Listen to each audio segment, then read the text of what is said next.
السلام علیکم ورحمۃ اللہ وبرکاتہ.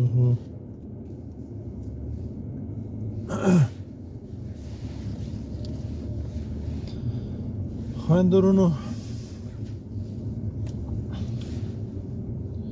په ټوله نړۍ کې کوم قومونه کوم هیوادونه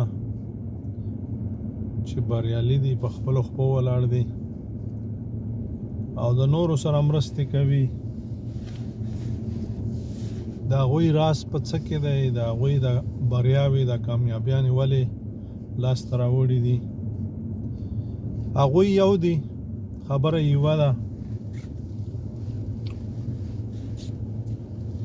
ګټه یوه ده، تاوان یو دی. هغوی په دې باندې پوهیږي چې زما خاوره زما ده، زما ولس زما دی، زما تر څنګ ولاړ دی، زما تر خوا ولاړ دی، زما تر شا ولاړ دی، زما ملاتړی دی. او که دی خوار وي زه خوار یم، که دی جوړ وي زه جوړ یم. زه به خپل امن په خپله ساتم. تاسې باور وکئ په دې اروپایي هیوادونو کې دا چې کوم ډېر پرمختللي دي، په دوی کې چې په یو سړک باندې اوبه، باراني اوبه راټولې شوي، ورته څوک موټر ودروي، په خپلو لاسونو باندې پاڼې راخلي، شاته یې غورځوي، ځای یې پاکوي. موږ خپل حال هم ګورو، خپل ډیران روباسو د کور په مخ کې اچو. په دې باندې موږ ډېرې خبرې وکړې چې موږ خپل ځان او خپل بچی او د خپل دروازې دننه خپل ځان شمیرو. کوڅه د اوبه ویسي، کوڅه د څوک غصب کی، خاوره د څوک ویسي، زما په څه د وطن سرکونه زما خو نه دي، خو د حکومت دي. زما په څه ولې حکومت موږ پردی ګڼو او پردو ته هم په لاس کې ورکړی، په هغې باندې بیا هماغسې خلک هم په چوکیګانو راته کیني چې چې راشي نو بس جبونه ډکي. اول چې راځي د غریب سړي زوی وي او بیا چې ګوري میلیونري، او داسې څوک شته هم نه چې د هغې نه پوښتنه وکړي چې وسړیه ته خو چې په دې چوکۍ کې ناستې تا یو څو لکه روپۍ قرض کړی وي او رشوت ته ورکړی او اوس میلیونر. دا ځکه چې ټول غله یو.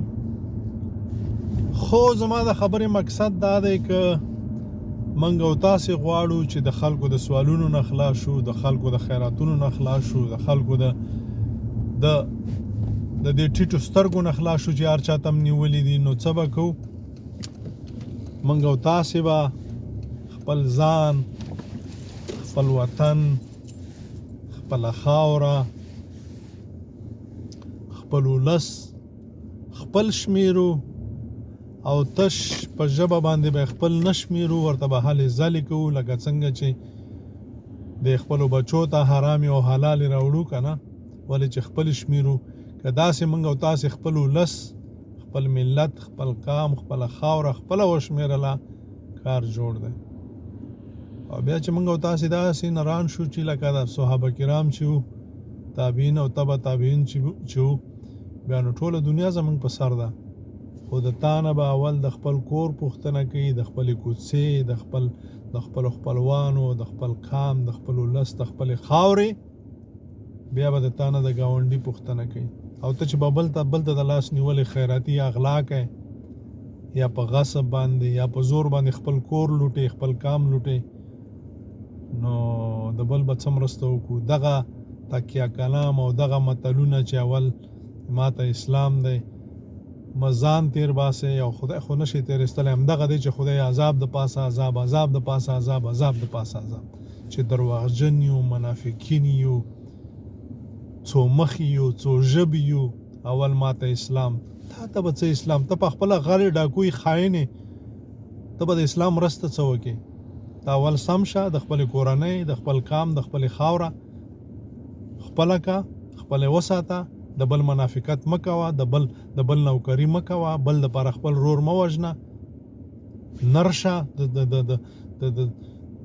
د ازادۍ ژوند خپل کا، د غلامۍ نه ځان راوباسه. بیا نو وایه چې اسلام ماته مهم دی. اسلام پتا کې شته؟ غلام کې اسلامي د غلام خو منځ نفلونه قبول نه دي، د غلام خو نکاح د بادار نه بغیر نه قبلېږي، د غلام خو حج او عمره نه قبلېږي چې تو بورې بادار ورته ونی. نه غواړم چې مخکې لاړ شم. الله مخاد او آباد لره راځئ چې سره یو شو په یووالي کې زموږ او ستاسې د دنیا او آخرت ګټې دي، ژوند دی، خوشحالیانې دي، او همدغه موږ غواړو، خو لار هم غلطه کړې ده. د پردی نوکري، د پردی غلامي، د پردو دپاره کار پرېږدی. خپل ځان، خپل کام، خپله خاوره او اسلام زموږ او ستاسې په هډوکي کې دی. ښه د خلکو غوندې په ژبو کې نه دی چې وی مولا، وی مفتی، وی عالم کار د پنجاب دپاره کوي او پنجاب کار د امریکا او د برطانیا دپاره کوي. پنجاب د برطانیا او د امریکا او د اسرائیل نوکر او ځینې مفتیان او مولایان بیا د پنجاب نوکران. خو اسرائیل خو مستقیم دوی باندې کار نه کوي که نه، خو هغوی په دې کې او هغوی بیا په دې کې، خو دا خو څو لاسه کار دی روان دی که نه. الله مخاد او آباد لره زما په خبرو خفه نه شي. په ذاته خدای درته قسم خورم چې ما سره د دې خپلو لس او د دې خپلې خاورې غم دی. او بس. السلام علیکم ورحمت الله.